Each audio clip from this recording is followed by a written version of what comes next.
Olá pessoal, sejam bem-vindos a mais um vídeo aqui do canal Physiclass. Quem fala com vocês é o professor Tibério e dando continuidade aqui ao nosso curso de eletromagnetismo clássico. Nesta videoaula vamos continuar estudando eletrostática no vácuo, especificamente campo elétrico de distribuições contínuas de cargas.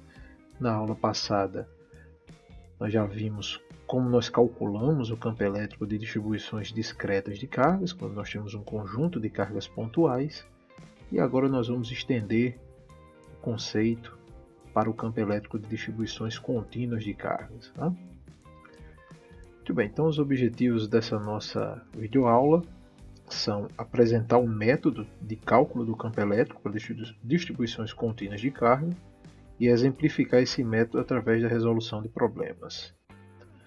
Muito bem, então, para a gente começar aqui a entender como se calcula campo elétrico, de uma distribuição contínua de carga, a gente precisa ter a definição da função densidade volumétrica de cargas. Um objeto, quando a gente diz que ele está carregado, a gente associa a cada ponto desse objeto uma concentração de carga elétrica em função do volume ocupado pela carga. Então a gente define essa densidade volumétrica através do limite de um elemento de volume tendendo a zero da razão de uma quantidade de carga ocupada por esse volume quando esse volume tem o seu limite tendendo a zero. Então, quando esse limite aqui existe, a gente pode definir no ponto em especial qual é a concentração de carga do objeto, e se a gente tiver essa informação, essa definição para todos os pontos do objeto, nós dizemos que está especificada a densidade volumétrica de carga elétrica do objeto. Tá?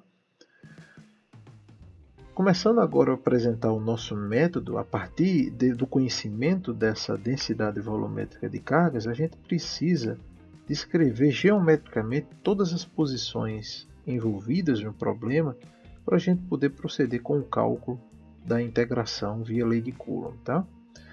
A ideia é que a gente tem um objeto carregado, como eu estou apresentando aqui na figura. Você tem um objeto carregado, ele ocupa um volume V.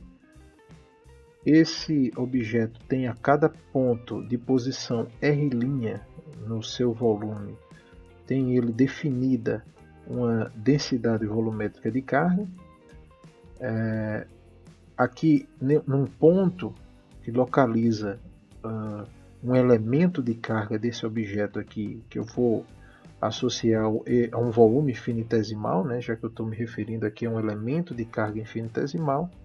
Então vou usar aqui para representar elemento infinitesimal de volume a letra tal, então eu vou ficar com D tal linha.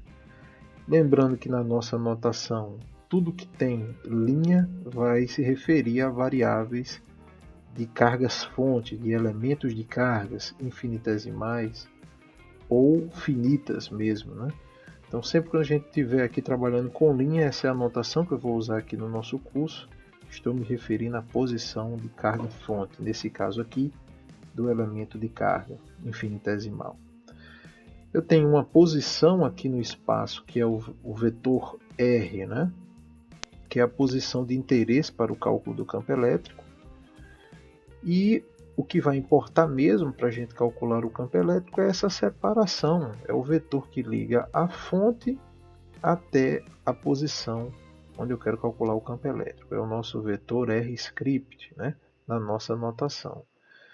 Então, reafirmando a nossa notação, quando eu escrevo o R dessa forma, eu estou me referindo a posições em função da origem do sistema de coordenadas. Quando eu escrevo linha, eu me refiro a posições em relação à origem, aqui no caso R' do elemento de carga.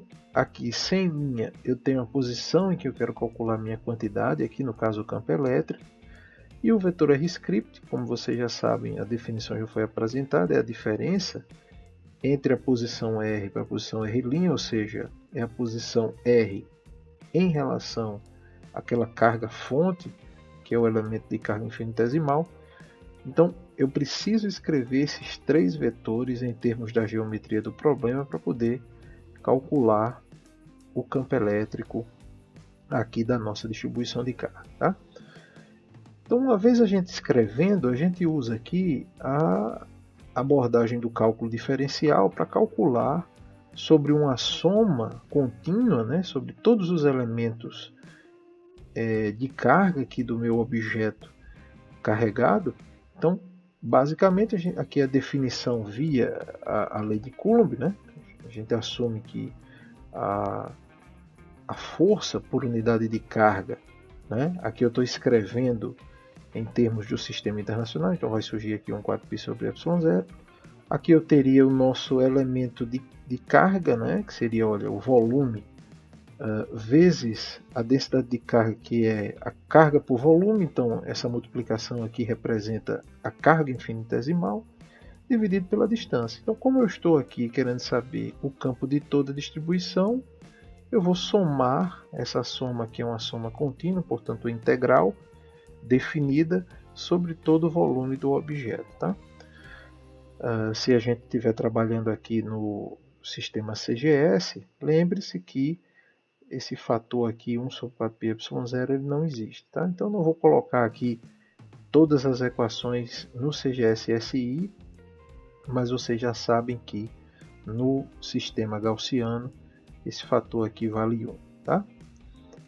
Muito bem, para distribuições superficiais e lineares, você vai ter uma integração superficial para a densidade superficial e uma integração de linha para densidades lineares. Mais adiante nós vamos ver como essas distribuições aqui, que nós vamos chamar ela de singulares, elas através da função delta de Dirac partem de uma expressão de densidade volumétrica, né, para densidades superficiais e lineares. Tá? Muito bem, a maneira mais prática da gente entender como se aplica essa ideia, esse método de se calcular o campo através daquele procedimento que eu apresentei no slide anterior, é fazendo exercício. Então vamos considerar aqui um anel circular de raio R com centro coincidindo com a origem do sistema de coordenadas, estando sobre o plano XY, como mostra a figura ao lado. Então aqui eu tenho o nosso anel, ele está carregado uniformemente com a densidade linear lambda de carga. É pedido o seguinte: determine o campo elétrico num ponto de posição R igual a Z na direção Z, ou seja, um ponto sobre o eixo Z. O problema pede para a gente calcular quanto equivale o campo elétrico aqui no eixo de simetria, né, do nosso anel. Então, o primeiro passo que a gente vai tomar em todos os procedimentos aqui para cálculo de campo elétrico de distribuições contínuas é escrever todos os vetores de interesse aqui para a nossa integração do campo elétrico através da lei de Coulomb. Então, a primeira coisa aqui que eu estou escrevendo é o vetor posição, que vai dar a posição onde eu quero calcular o campo. Então eu tenho aqui o vetor R, que ele é simplesmente Z na direção Z, e ele localiza aqui um ponto no eixo Z, né? Esse ponto aqui localizado no eixo Z. Aqui agora eu vou escrever o nosso vetor R', que dá a posição do elemento de carga. O nosso elemento de carga aqui, como eu tenho uma distribuição linear, trata-se de um dl', né? Um elemento infinitesimal de comprimento. Aqui sempre quando eu colocar linha eu estou me referindo à carga fonte.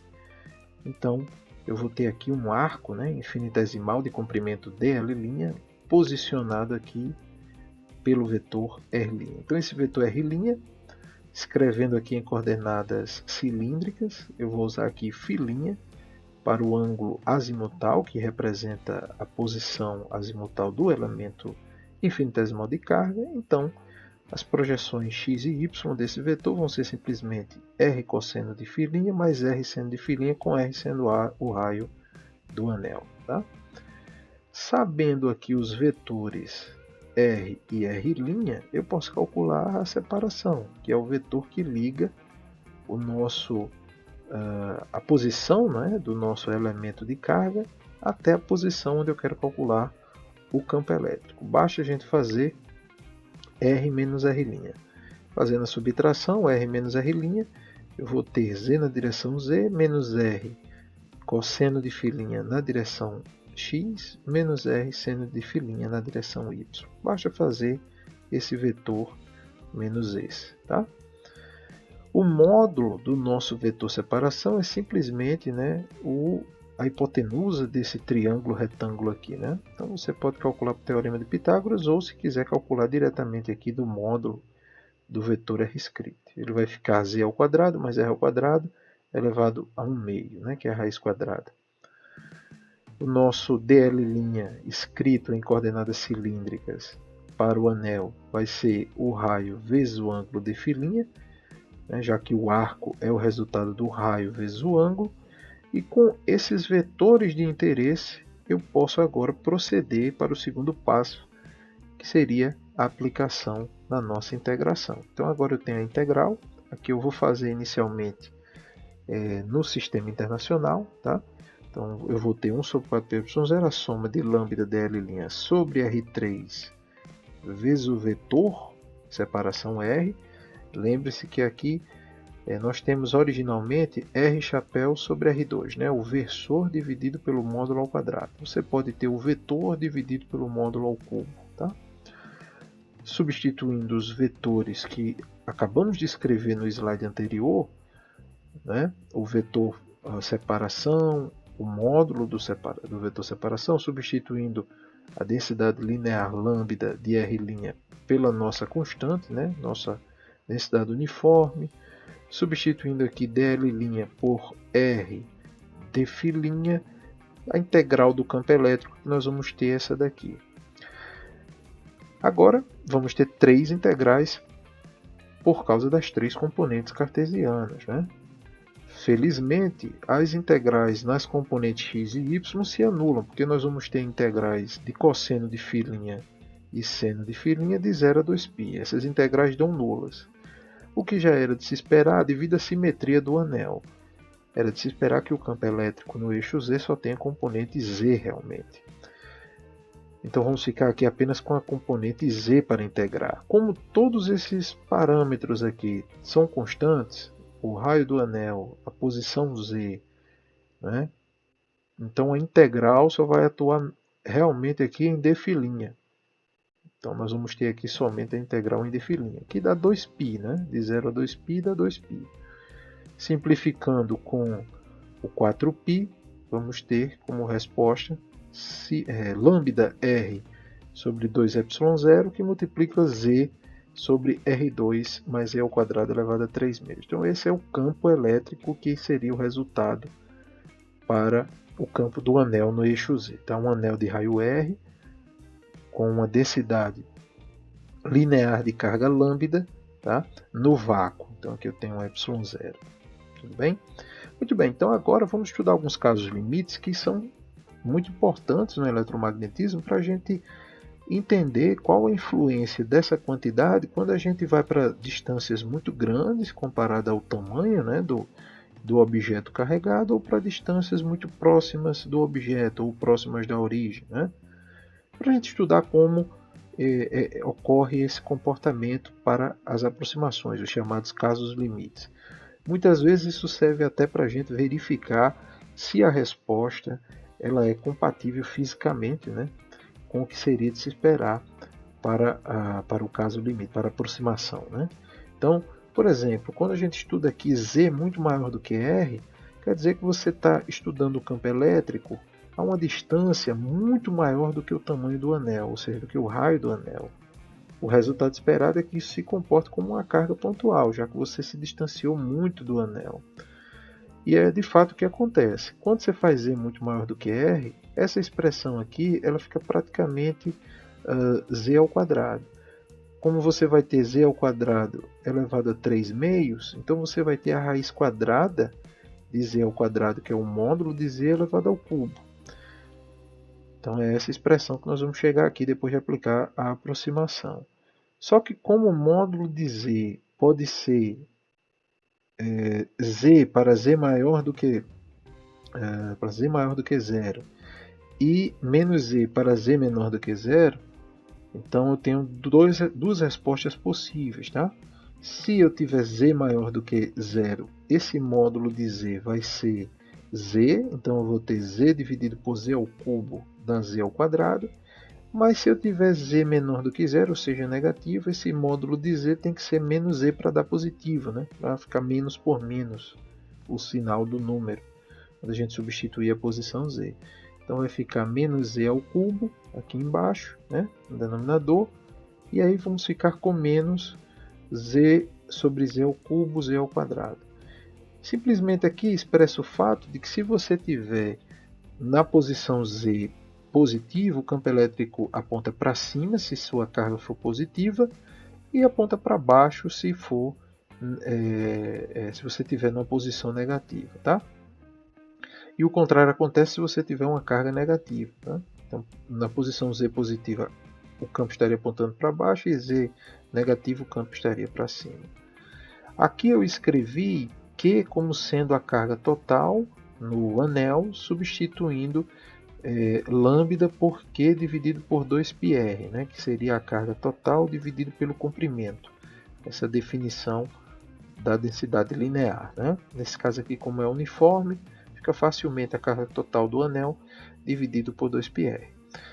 Então, nós chegamos à conclusão que para aproximação z muito maior do que r, o resultado é típico de uma carga pontual, como era de se esperar.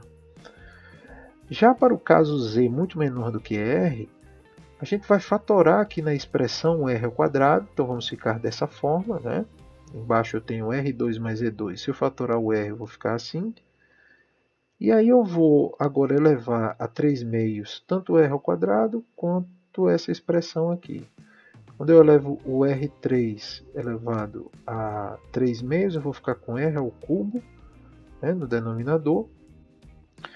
E aí, como eu já tenho um R no numerador, aqui seria R ao quadrado. Que aqui eu vou escrever um R aqui nesse denominador e um R aqui nesse denominador para ficar ainda R ao quadrado. Tá? Só escrever de uma maneira de tal forma que eu use uma fração de Z sobre R, já que ela aparece aqui no denominador também.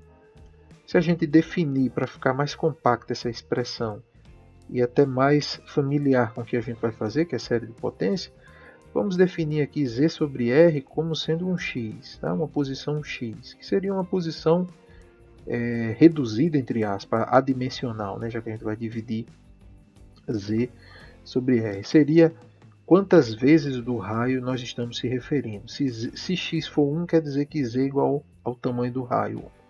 Se z for 2, quer dizer que ele é 2 vezes o raio, a posição, e assim por diante.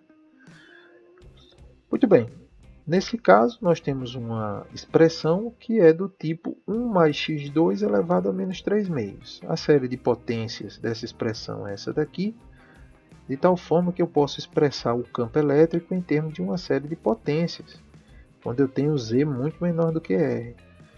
Se a gente considerar somente a primeira ordem aqui da aproximação, ou seja, apenas o primeiro termo aqui para x, a nossa expressão vai ser praticamente um campo elétrico linear, ou seja, vai ser proporcional a x, uma função, né, uma função linear.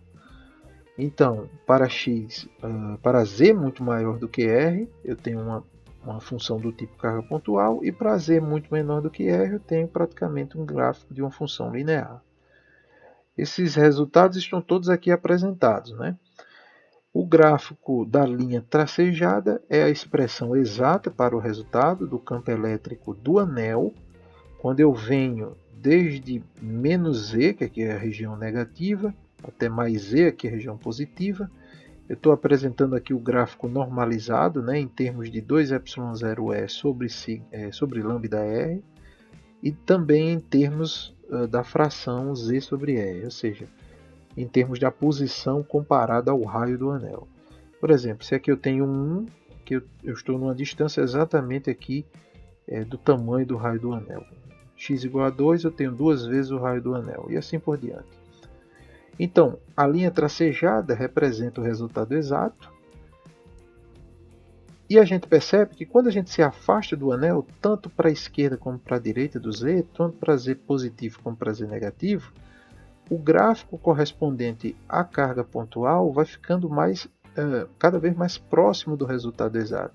Isso mostra que quando a gente se afasta do anel, ele vai cada vez se comportando como uma carga pontual, o campo elétrico gerado por esse anel, tanto pela esquerda como pela direita, né? Como para cima ou como para baixo. Já que a gente está falando de Z aqui, Z representa a direção vertical, né?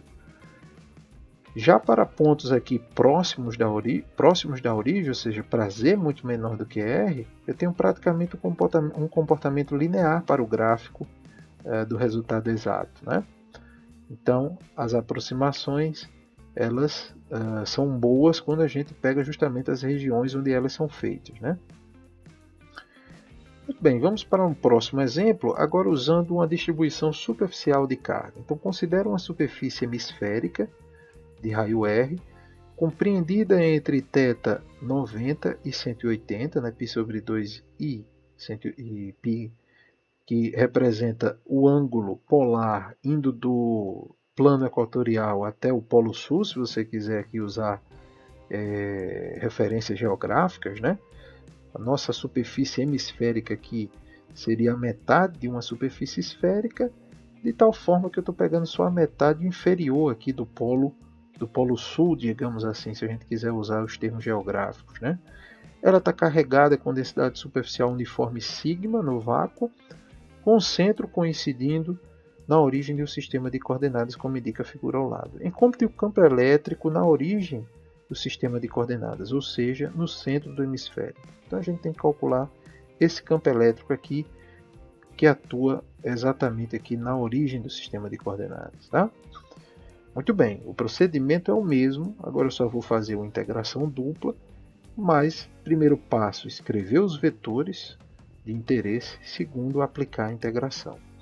Então nós vamos ter aqui, olha, o nosso elemento infinitesimal de carga, ele tem uma área infinitesimal de A', certo? Ele está localizado numa posição R'. Essa posição R', escrito em termos dos ângulos esféricos θ' e φ', como está representado aqui na figura, é escrita da seguinte forma. Aqui eu estou só projetando, né, a posição R' nos eixos cartesianos, então eu vou ter aqui R seno de θ cosseno de φ', né? Seno de θ', cosseno de φ' no eixo X, R seno de θ', seno de φ' no eixo Y e R cosseno de θ' no eixo Z. É a posição em coordenadas cartesianas, só que cada componente cartesiano está escrito em termos das coordenadas esféricas, né? θ' e φ'. Já como R é constante, eu estou na superfície de um hemisfério, né, que representa uma superfície esférica, então eu vou ter o R aqui constante. Já a posição onde eu quero calcular o nosso campo elétrico é uma posição nula, ou seja, é um vetor nulo que representa a origem do nosso sistema de coordenadas. Então eu vou ter, aqui essa é a notação que eu uso para referenciar um vetor nulo, então eu vou ter todas as componentes desse vetor nula de tal forma que o vetor R-script, que dá a separação, ou seja, da carga-fonte até a origem, vai ser simplesmente o sinal contrário, já que você vai ter 0 menos R seno de θ' cosseno de θ'. Então você vai ter menos R seno de θ' cosseno de θ'. Então basta a gente trocar aqui o sinal de todas as componentes da posição R' do nosso elemento infinitesimal de carga. O módulo do vetor separação vai ser o próprio raio da nossa superfície esférica, né? Você pode ver isso geometricamente aqui na figura, né? Todo elemento de carga vai estar à mesma distância R do nosso ponto em que a gente quer calcular o campo elétrico, ou se você quiser calcular o módulo aqui desse vetor separação. A resposta vai dar a mesma aqui usando relações trigonométricas, tá? O nosso elemento de área em coordenadas esféricas é R2 seno de θ' de θ' de φ'. Pronto, agora nós vamos aplicar na integral. Aqui eu vou calcular no sistema internacional, então eu vou usar aí 1 sobre 4π ε0, a integral vai ser de superfície, sigma d' representa o elemento infinitesimal de carga, tá? Posso substituir esse R chapéu sobre R2 por R vetor R3 e vou agora substituir todas as variáveis e limites de integração para calcular o nosso campo elétrico. Tá? Primeiro, para varrer todo o hemisfério inferior, né, da nossa superfície esférica, eu tenho que ir de 0 a 2π na variável φ'. Tenho que ir de 90 graus até 180, ou seja, eu tenho que ir do plano equatorial até o polo sul, né, para varrer o nosso ângulo θ'. Aqui eu já substituí o sigma pela constante que ele é, ou seja, a densidade uniforme de carga superficial sigma. Substituí aqui o dA', que é o R2 seno de θ', de φ'. E aqui eu tenho o nosso vetor separação que eu tenho que integrar, dividido pelo módulo ao cubo, né, do nosso vetor R', que no caso é o próprio raio da superfície hemisférica. Tá? Pela simetria do problema, até eu já coloquei lá no desenho, nós temos somente componente na direção Z. Pela simetria, todas as componentes que são fora de Z elas se anulam.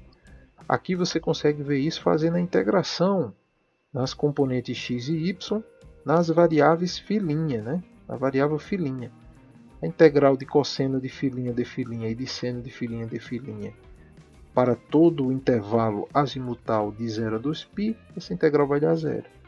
Então, a gente vai ficar somente com uma integral na direção z. Né? Muito bem, agora eu posso separar essa integral, né, que eu já separei, olha, a integral em φ' e a integral em θ'. A integral em φ' dá simplesmente 2π e a integral aqui na variável θ' você pode usar substituição. Você pode chamar u aqui de seno de θ' e aí você vai ter que du é igual a cosseno de θ' de θ'. Esse resultado da integral dá menos meio. Quando a gente substitui aqui, né, na nossa expressão, vamos chegar ao campo elétrico na origem do nosso sistema de coordenadas, como o problema pediu para determinar. Tá? Seguindo aqui na nossa exemplificação, né, de como aplicar o método para calcular campo elétrico de distribuições contínuas, vamos encerrar aqui com um exemplo de distribuição volumétrica de carga elétrica. Tá? Então, seja um cilindro uniformemente carregado com densidade volumétrica ρ0 no vácuo, com o eixo principal coincidindo com o eixo Z de um sistema cartesiano, como mostra a figura aqui ao lado. Tá? Ele tem raio R, ele está compreendido entre menos L sobre 2 e L sobre 2, de tal maneira que o comprimento total dele é L, e pede-se para calcular o campo elétrico em um ponto sobre o eixo Z, tanto dentro quanto fora. Né? Aqui peço desculpa, aqui fora do cilindro. Posso corrigir aqui rapidinho, peço a compreensão de vocês, só para corrigir isso rápido. Tá, faltou só um A aqui, então tanto dentro quanto fora do cilindro. Então a gente precisa calcular campo elétrico no eixo Z, tanto para pontos aqui fora do cilindro, como para pontos aqui dentro do cilindro também. Então vamos calcular o campo elétrico. Primeiro passo, escrever os vetores de interesse. Tá? Quero saber o campo elétrico aqui numa posição arbitrária no eixo Z, tanto dentro quanto fora do nosso cilindro carregado. Então eu quero saber aqui o campo elétrico numa posição Z na direção Z. Aqui eu coloquei só por questões de completeza mesmo, para você perceber aqui as operações. Ou seja, você não vai ter nada na direção X, nada na direção Y, você quer saber o campo elétrico no eixo Z aqui do nosso sistema de coordenadas. Agora, um elemento de carga aqui posicionado de forma genérica aqui pelo vetor R', ele vai ser descrito, obviamente, usando as coordenadas adequadas aqui para o nosso problema, né? São as coordenadas cilíndricas, já que eu estou falando aqui de um cilindro e a gente quer determinar o campo elétrico desse cilindro. Eu vou escrever essas posições em termos das coordenadas cilíndricas, rolinha, filinha e z'linha. Essas são as coordenadas aqui para o nosso elemento de carga infinitesimal, né, de volume de tal linha. Usando, né, as coordenadas cilíndricas para esse elemento aqui genérico da nossa distribuição de carga, a posição desse elemento vai ser rolinha cosseno de filinha na direção x, mais rolinha seno de filinha na direção y, mais z na direção z. Se você quiser escrever aqui o vetor separação, que é o vetor que liga a carga até o ponto onde você quer calcular o campo, você vai calcular a diferença. Calculando a diferença de R menos R', você vai ficar com 0 menos rolinha cosseno de filinha, você vai ter menos rolinha cosseno de filinha. 0 menos rolinha seno de filinha, você vai ter menos rolinha seno de filinha. E z menos z'linha, você vai ter z menos z'linha aqui.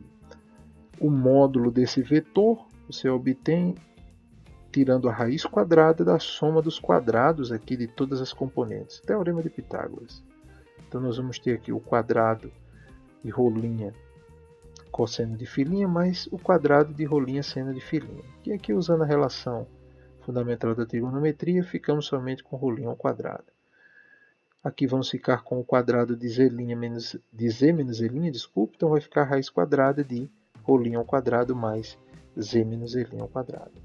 Em coordenadas cilíndricas, né, as nossas variáveis aqui vão ser representadas dessa forma, e esse é o elemento de volume, né? Rolinha de z'linha, de rolinha de filinha. Muito bem, então agora, neste problema aqui, eu vou escolher resolver pelo sistema CGS, então não aparece lá 1 sobre 4π sobre ε0, então só aparece diretamente a integração, porque no final nós vamos fazer um estudo gráfico de como fica o campo elétrico ao longo do eixo de simetria desse cilindro uniformemente carregado. E aí eu vou dar alguns valores para o tamanho desse cilindro, para essa densidade de carga, tá? Para a gente poder ter uma visualização de como se comporta esse campo elétrico ao longo do eixo principal do cilindro. Então, feito o primeiro passo de escrever os vetores, eu venho aqui e substituo, né, na nossa integração.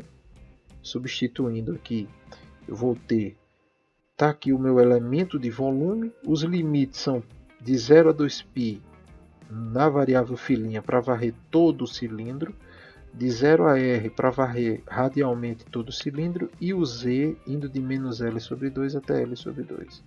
Então aqui a nossa integral tripla, ela vai, através desses limites, varrer todo o cilindro. Aqui eu substituí o nosso vetor separação, ó. Aqui o nosso vetor separação, e aqui o módulo dele elevado ao cubo. Tá? De novo, devido a argumentos de simetria, nas direções x e y temos integrais nulas, portanto não temos componente do campo elétrico nessas direções. Então vamos ter somente ainda componente na direção z. Então a integral que a gente fica na direção z é essa integral aqui. Muito bem, fazendo agora a integral, primeiro eu vou fazer a integral na variável z. Tá? Fazendo a integral na variável z, então eu vou separar aqui essa integral. Depois de realizar a integral, já que essa integral ela vai ser, o resultado dela vai ser função de rolinha, então eu vou primeiro fazer essa integral, depois com o resultado eu integro com essa função aqui, né, que ficou na integração, e aqui eu pude fatorar a integral em filinha, já que não tem nenhuma dependência em filinha aqui no integrando na componente z do campo elétrico. A constante ρ0 ela é uniforme, né, é uma função uniforme, então posso tirar da integral. E agora eu vou resolver a integral em z. Né? A gente pode fazer uma substituição aqui, que é trocando o z menos z' por u, e aí a integral que a gente vai ficar é essa daqui. Tá? Basta trocar aqui z por z' menos z' por u, e a gente vai ficar com essa integral aqui. Aqui eu já troquei também os limites, já que eu estou resolvendo a integração por substituição. Essa integral aqui também pode ser resolvida por substituição, mas aqui para dar um andamento melhor para a nossa aula, eu vou já colocar a resposta aqui, tá? Tabelada, inclusive. Inclusive depois eu vou colocar em algumas descrições de vídeos de soluções de exercício um link para tabelas de integrais, né? Que vão ser úteis e importantes aqui no nosso curso. Então aqui usando o resultado já tabelado, a expressão que a gente encontra para a integral em z, tá? Em z' é essa daqui. Veja que o resultado é função de rolinha. E agora eu vou substituir o resultado da integração para poder fazer agora a integral na variável rolinha. Tá? Vou ter agora duas integrais, porque o resultado da integral em z' deram dois termos. Então eu vou ter integral de dois termos. De novo, essa integral pode ser resolvida por substituição. Tá? Aqui eu já vou colocar a resposta tabelada para a integral e já vou substituir os limites, para a gente chegar na resposta geral para o campo elétrico no sistema gaussiano, para o campo elétrico no eixo Z e um cilindro uniformemente carregado com densidade ρ0, né, a uma distância Z da origem, ele tendo um comprimento L, né, estando compreendido entre menos L sobre 2 e L sobre 2 e raio R. Tá? Essa seria a resposta geral para qualquer ponto no eixo Z. Para a gente poder agora especificar os pontos, ou seja, para dentro ou para fora do cilindro, eu tenho que relacionar esse Z com o L sobre 2, ou seja, se Z for maior do que L sobre 2, por exemplo, eu vou estar numa posição positiva que fica fora do cilindro, né? Z maior do que L sobre 2. E eu vou estudar esses casos agora, passo a passo, para a gente encontrar uma expressão para cada região. Primeiro caso, se você tiver Z maior do que L sobre 2, você primeiro está na parte positiva do eixo, porque L aqui é considerado positivo, tá? Por isso que eu especifiquei menos L sobre 2 e L sobre 2. Então L é positivo. Então se Z é maior do que L sobre 2, esse módulo aqui ele vai ser igual a Z menos L sobre 2. E o módulo dessa soma vai ser Z mais L sobre 2. Substituindo os módulos para essa situação aqui particular, eu vou ter essas expressões. Tá? Aqui a gente percebe que o menos L com mais L você vai ter zero. E aqui menos por menos dá mais L sobre 2, mais L sobre 2, ficando apenas o L. Então essa seria a resposta no eixo Z positivo, com Z maior do que L sobre 2, ou seja, para fora do cilindro. Então, essa resposta aqui é a resposta para a região para fora do cilindro, na parte positiva do eixo. Tá? Muito bem, agora eu vou para a parte que fica entre os limites que compreendem o nosso cilindro, ou seja, eu estou dentro do cilindro. Eu estou numa região que é maior do que menos L sobre 2 e menor do que L sobre 2. Nessa região, o módulo de Z menos L sobre 2 vai ser L sobre 2 menos Z. Lembre-se que o módulo, como sempre tem que ser uma função positiva, a gente transforma ele de tal maneira que no regime especificado isso aqui dê positivo. Né? Então, se Z vai ficar entre menos L sobre 2 e L sobre 2, isso aqui continua positivo. Né? Z, o módulo de Z mais L sobre 2 continua Z mais L sobre 2. Então, substituindo, nesse caso agora, quem vai cancelar aqui na expressão é o termo menos L sobre 2 e mais L sobre 2. Você vai ficar com Z, menos por menos dá mais Z Z. Então você vai ter 2Z. Então essa seria a resposta para o campo elétrico na região interna, né, ao cilindro, no eixo de simetria. Lembrando aqui que a gente está resolvendo o campo elétrico somente para o eixo de simetria desse cilindro uniformemente carregado. Muito bem, agora vamos para a parte externa do cilindro, só que negativa do eixo, né? Ou seja, a parte de baixo. Z menor do que menos L sobre 2. Nesse caso, o módulo de Z menos L sobre 2 vai ser Z mais L sobre 2. E o módulo de Z mais L sobre 2 vai ser menos L sobre 2 mais Z. Quando a gente substitui na expressão para essa esse caso aqui especificado, né? Nesse caso, nós vamos ter agora menos e mais e dá zero, e menos L sobre 2 menos L sobre 2 dá menos L. Tá? Muito bem, então essas são as três expressões para fora do cilindro, acima dele e abaixo, e dentro do cilindro. Tá? Muito bem, agora eu vou apresentar para vocês um gráfico. Esse é um gráfico em sistema gaussiano para um cilindro com carga, com densidade de carga de 1 ESU por centímetro cúbico. Tá? Então essa é a densidade de carga que eu usei para fazer esse gráfico aqui. Então simplesmente eu peguei as expressões, fiz os gráficos nas regiões em que elas se aplicam, né? Para Z aqui, olha, maior do que Z maior do que L sobre 2, aqui eu estou pegando L de 10 centímetros. Então, como é L sobre 2 aqui vai dar 5 centímetros, o nosso cilindro vai ficar entre menos 5 centímetros e 5 centímetros no Z. Ele tem raio de 2 centímetros, tá? Tem raio aqui de 2 centímetros.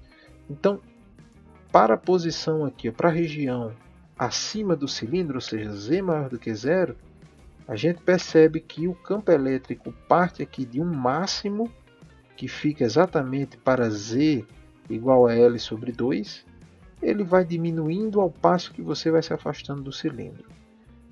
A mesma coisa que acontece, tá, com a parte negativa aqui do eixo Z, né? Parte negativa aqui do eixo Z, só que agora o campo elétrico está apontando para baixo, né, do eixo Z. Aqui eu estou considerando a densidade de carga positiva, tá, pessoal? Então, a parte de cima o campo elétrico aponta para cima e a parte de baixo o campo elétrico aponta para baixo. Então, do lado negativo de Z você vai ter componente negativa do campo elétrico, a componente Z vai ser negativa, e do lado positivo você vai ter componente com sinal positivo. Tá? Então, quando você se afasta do cilindro, a intensidade do campo vai diminuindo, ao passo que quando você vai se aproximando do cilindro, você chega aqui numa posição da superfície do cilindro, exatamente em Z igual a menos L sobre 2 e mais L sobre 2, a intensidade do campo é máxima, aqui e aqui. Quando você entra na região aqui interna ao cilindro, essa intensidade máxima começa a diminuir até que você chega no ponto de simetria do cilindro com campo zero. Tá?